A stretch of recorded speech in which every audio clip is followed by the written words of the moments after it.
जुड़ाव रहा है भारतीयों में, खास तौर पर अध्यात्म को लेकर डर भी है, वितृष्णा भी है,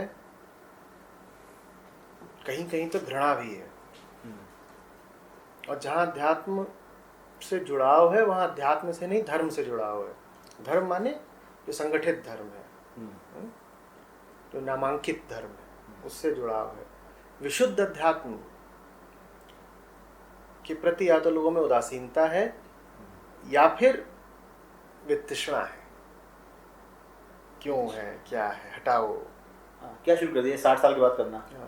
मेरी वाइफ ने बोला था कि क्या तुम पढ़ रहे हो सर। और ख़ास तौर पर अगर कोई जवान आदमी इन्हें पढ़ता दिख जाए 20 का हो 25 का हो, तब तो घर में हाहाकार मच जाता है बिल्कुल कि ये क्या हो गया, लड़का सन्यासी बन जाएगा।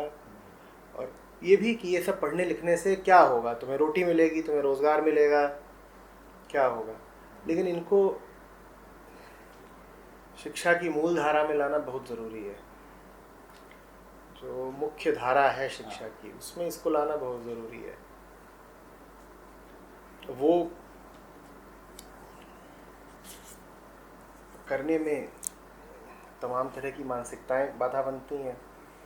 कुछ तो ये कि समाज पूछता है कि इससे रोज़ी रोटी का क्या ताल्लुक़ है।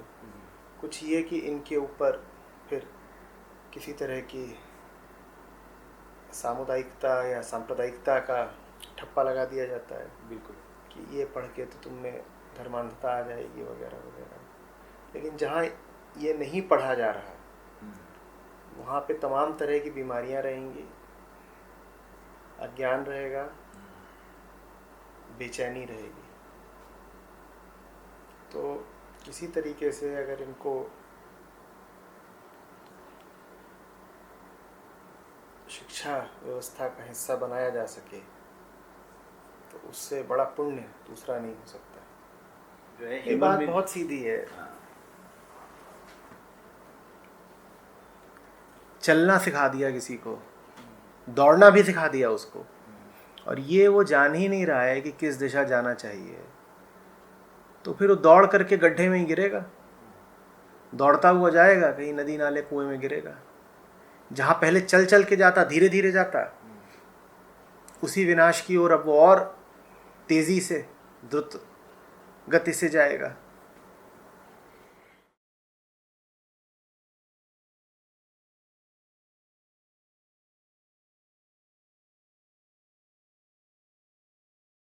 उनके साथ जो समस्या है, विदेशियों से भी बातचीत रहती है, बहुत संपर्क रहता है। वो इसका इस्तेमाल अपने भले के लिए करना चाहते हैं। वो इसके सामने नतमस्तक नहीं होना चाहते, वो इसका उपयोग करना चाहते हैं। और ये दो बहुत अलग अलग दृष्टियां हैं। समर्पित हो जाना और ग्रंथ के भोगी हो जाना, भोक्ता हो जाना, दो बहुत अलग अलग बातें हैं।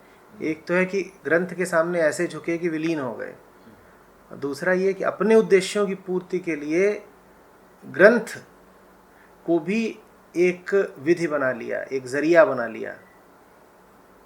तो वो उद्देश्य अपने बदलने में बहुत रुचि नहीं रखते। वो कहते हैं मैं तो जो हूँ सो हूँ, ये बताओ कि मेरे उद्देश्यों के रहते हुए, मेरी वृत्तियों के रहते हुए भी मुझे तनाव कैसे कम मिले। मैं जिधर जाना चाहता हूँ उधर तो मैं जाऊँगा ही, मुझे ये बताओ कि इसका इस्तेमाल करके और सुगमता से कैसे जा सकता हूँ। मैं ये नहीं कह रहा कि सभी विदेशी ऐसे ही होते हैं, पर ये वृत्ति उनमें बहुत पाई जाती है। यहाँ पर समस्या है, जो जहाँ तक मैं फील कर रहा हूँ कि चूँकि जो हमारी पीढ़ी है उसने सबसे बड़ा जनरेशन गैप वो देखा है, बैलगाड़ी से लेके और सुपर फास्ट ट्रेन तक सब देखा हुआ है।